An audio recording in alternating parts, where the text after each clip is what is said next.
Bilyon-bilyong piso po ito. Kaya kung sakali po na kayo ay ma-prosecute, puro plunder po ito. Alam namin na mabigat ito. Inaasahan nyo ba na kayo lang ang magdudusa dito? Dahil kung magturo kayo halimbawa ng mas may malalaking pananagutan dito, sino sa DPWH ang may kagagawa nito? Ituro po ninyo.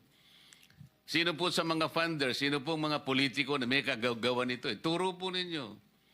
Kayo ang magiging liability nyo lang, siguro civil damages. Kung papayag kayo, you indemnify the government. Ibalik nyo yung pera na nawala. Patulong kayo sa mga insurance companies na nag-post ng mga bonds para hindi kayo masyadong masaktan. Kung matutukoy pa ninyo kung sino-sino yung mga yan, sa tulong ng Insurance Commission. Ibig ko sabihin, para hindi kayo ang magigitin lang ng leeg, magturo na kayo. Yan po yung gusto namin mangyari rito.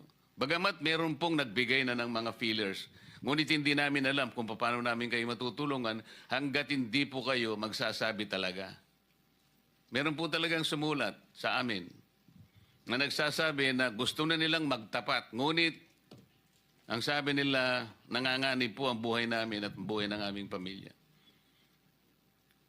So kayo po ang magdesisyon diyan.